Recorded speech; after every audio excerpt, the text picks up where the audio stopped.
Selamat pagi, saudara-saudara kekasih Kristus. Hari ini kita merayakan peristiwa kenaikan Yesus ke surga yang disaksikan oleh para muridnya. Injil Lukas bertutur bahwa para murid tidak menangis, apalagi menyesali perpisahan dengan Yesus, Sang Guru dan Tuhan mereka. Kita baca dari Lukas pasal 24 ayat 50 sampai 53. Lukas 24 ayat 50 sampai 53.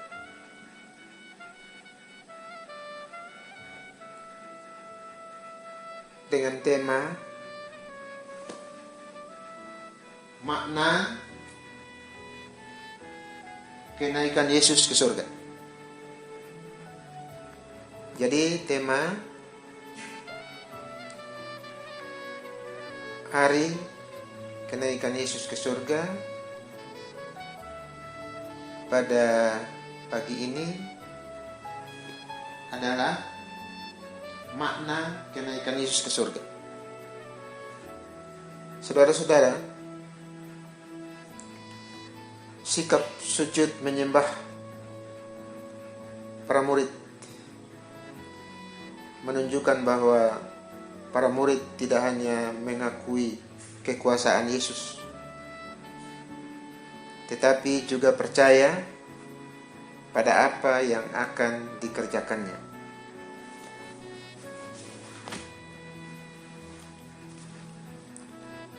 Hari raya kenaikan itu memperingati apa?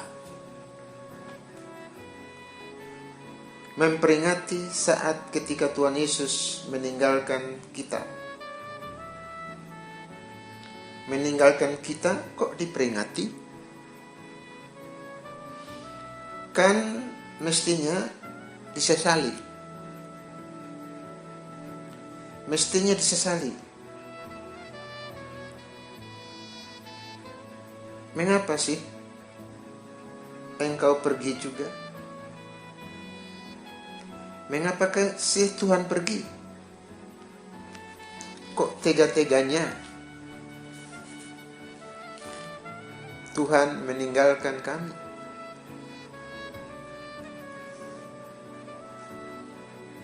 Peristiwa itu adalah peristiwa yang menyedihkan, yang membuat dada kita sesak. Harus kita sesali, bukan kita peringati. Begitulah pendapat beberapa orang sampai saat ini. Peristiwa kenaikan Tuhan Yesus ke surga memang bukan untuk dirayakan secara rame-rame.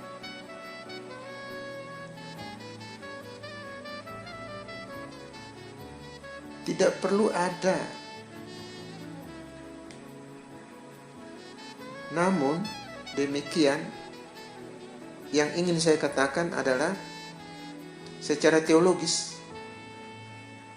dan dari sudut pandang penghayatan iman kita, hari kenaikan Tuhan Yesus ke surga itu penting sekali. Hari kenaikan Yesus ke surga penting sekali, menentukan sekali,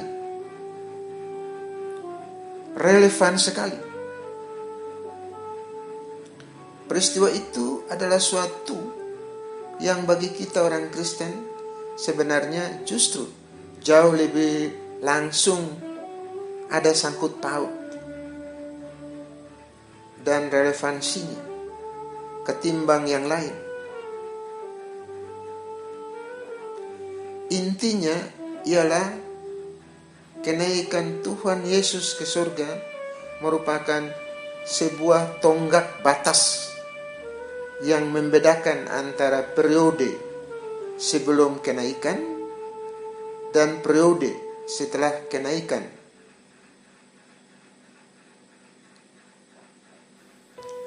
Antara masa pra-kenaikan dan masa pasca kenaikan. Saudara-saudara kekasih Kristus, sebelum masa kenaikan merupakan masa kehadiran Tuhan Yesus secara fisik, secara tubuh, secara jasmani. Setelah kenaikan, jangan sekali-kali kita berpikir bahwa Tuhan Yesus meninggalkan kita begitu saja. Oh, tidak. Yesus masih menyertai kita. Dalam Yohanes 14 ayat 18 dikatakan, "Aku tidak akan meninggalkan kamu sebagai yatim piatu." Dan dalam Matius 28 ayat 20 dikatakan, "Dan ketahuilah, aku menyertai kamu senantiasa sampai kepada akhir zaman." Saudara-saudara, jadi Yesus tetap menyertai kita. Hanya saja setelah kenaikannya ke surga, penyertaan Yesus itu tidak lagi secara fisik, tetapi secara rohani. Itu yang terjadi bila antara dua orang terjadi hubungan cinta yang amat mendalam. Keduanya bisa terpisah jauh secara fisik. Yang satu di kutub utara dan yang lain di kutub selatan. Tidak bisa saling menyentuh. Tetapi kalau saling mencintai, mereka akan selalu merasa dekat. Masing-masing merasakan kehadiran yang lain. Dimanapun mereka berada, dalam keadaan apapun dan bagaimanapun, kita masih sering tergoda untuk kembali ke periode pra-kenaikan, seolah-olah Yesus belum kembali ke surga. Pura-pura lupa atau sengaja tidak mau tahu bahwa seperti yang selalu kita ikrarkan dalam 12 pengakuan iman Rasul, Yesus sekarang sudah duduk di sebelah kanan tahta Allah Bapa. Jadi Yesus sudah naik ke surga. Ia mau mengingatkan, ia sudah tidak di sini lagi secara fisik. Tetapi Yesus berjanji menyertai kita sampai akhir zaman. Secara rohani, Yesus mengharapkan kita semakin dewasa, semakin mandiri, semakin tidak fisikal. Dua godaan yang sering kita alami. Pertama, kita terus memandang ke langit, tidak melakukan apa-apa. Dan kedua, langsung mau bekerja sendiri. Jangan ke Yerusalem dulu.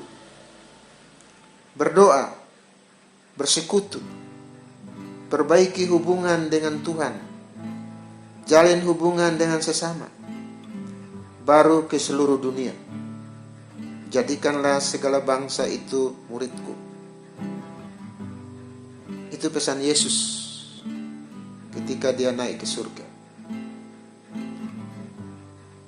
Terima kasih. Tuhan memberkati kita. Amin.